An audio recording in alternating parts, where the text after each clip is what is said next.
Welcome back to another edition of Culture Central Sports. I'm your host, Jezenia Marrero, joined by our specialists, Derrick Stilley, Kenny Ojeikere, and Jennae Overton. Today, we're diving into the NFL. There's so much to unpack. It's been a decade since a running back won the MVP award, but this year, several backs are making a strong case in the race. The Chiefs are somehow leading the AFC despite their games being incredibly close. And as always, we've seen rookies who exceeded expectations and others who may not have lived up to the hype. There's plenty to discuss, so let's get right into it. Derrick, I'll start with you. Who do you think is the most deserving for this MVP award? Jezenia, I'm going to have to be honest here, and I'm going to have to say Saquon Barkley. He is on pace to complete history. He's on pace to pass Chris Johnson's all-purpose yards while also passing Eric Dickerson's record in rushing yards. He currently has about 1,600 yards. To eclipse both marks, he will have to have about 28 all-purpose yards, 2,800 all-purpose yards, and about 2,100 rushing yards. I think it's doable, and the way that he's been igniting this Philadelphia Eagles offense, something special to see. I want to say my MVP pick is Josh Allen, and I know that might be a little bit of mixed reviews, but the fact that he's still in the conversation after the Bills lost against the Lions, that sticks out to me, because most of the time you get a bad loss like that, it's like, oh, you're automatically out. But the fact that Josh Allen is still in it and is still the top contender right now means a lot. He's 64% completion, and I feel like that's a pretty good number. I mean, could be a little higher. There's a lot of quarterbacks that are kind of sitting in that range, but the Bills have never won a Super Bowl before, and I think that they could reach there too because of Josh Allen, and that's why he's my MVP pick. I think he could do a lot for the Bills, as he has been already. Keep it going. I think he's the best right now. Yeah, that's a fair choice. I didn't expect, with Stephon Diggs leaving, for Josh Allen to have this level of play. I agree. You know, Khalil Shakir has been good, but the fact that they have so many injuries on the defense, yet they're still amongst the top teams in the AFC, big credit to Josh Allen. Yeah, I agree. Josh Allen has been electric all season, but I'm going to go with Jared Goff. You mentioned the Lions. This team has been also electric all season. They're 12-1 right now. Jared Goff has just led this team so well. With that being said, I don't know if he'll completely get it like that easily because he has a good team. So he has a really good O-line, one of the best in the league right now. He has good backs, David Montgomery, Jamar Gibbs. They have a good team, so it's kind of expected for him to do that good. I agree. No, I agree with you. Do you make that same argument for Saquon, though, that the Eagles are a pretty stacked team? Does that change his MVP odds? In my opinion, yes, and that's why I think Josh Allen is more likely to get it. I think the real battle should be Lamar Jackson versus Josh Allen, but because wins are a quarterback stat at the end of the day, no matter what anybody says, wins are a quarterback stat. Lamar Jackson will not win MVP this year, and that's just what it's going to come down to. So who do you guys think will come out of the AFC ultimately? I'll start with you, Kenny. I have to take the Chiefs, okay? I like it. We do this thing where we discredit the Chiefs and we say, hey, it's not their year. They're 12-1 somehow.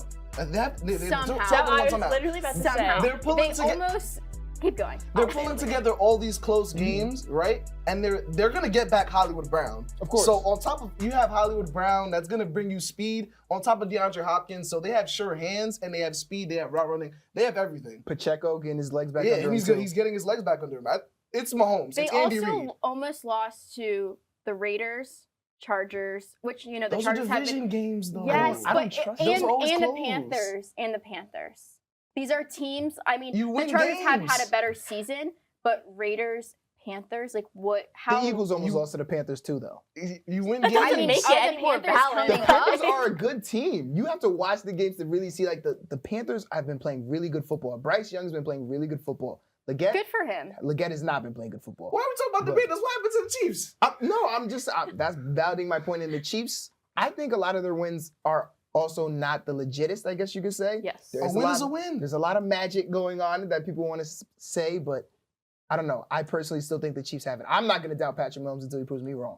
Jennae, Simple as what that. do you think? I feel like I am a big Patrick Mahomes believer. He's been doing great this far in the season, and the Chiefs have been having these miraculous wins. But I like the Pittsburgh Steelers to come out of the AFC. I'm not a Pittsburgh fan, so I'll say that. Let me get that out of the way.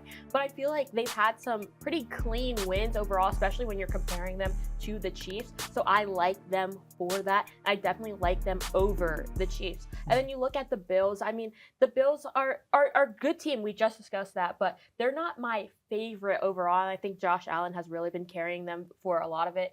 And then the Ravens, I mean, Lamar, he's great, but the team overall has seen some struggles, especially as of late. So that's why when it looks at like who's been the cleanest so far, you have to go with the Steelers.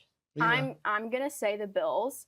I mean, you said like you mentioned Josh Allen, but they have a good team, and I'm gonna go with James Cook. He's just been cooking. He's been cooking. He's been saving my fantasy football league, and I'm really loving him this season. I like it. I also went with the Chiefs like Kenny, but I do think the Steelers are one of the most balanced teams in the NFL. Yes. Do you They guys can think win in a the plethora of Steelers ways, and I think that's what makes them are dangerous. better than the Ravens? Yes. Yes, as a total team, yes. And when they Steelers, play each like- other again, Steelers. Oh, think- Steelers Steelers. are winners. think the The name Steelers, of the game is defense. Defense wins championships, as we say, and they have the best defense in the league. They take the ball away. That's why they're so good. They're going to continue doing that. And that's Speaking- why I have a little bit of an issue with the Bills. We just saw that was a high-scoring game they just had, and 40 you piece. can't have that going further into the season. So that's why I lean a little bit more towards the Steelers than the Bills. And another thing I want to bring up briefly are rookies. You know, they have so many expectations coming into this season, such as Caleb Williams, Ladd McConkey, Xavier Worthy. How do you guys think these guys are playing so far?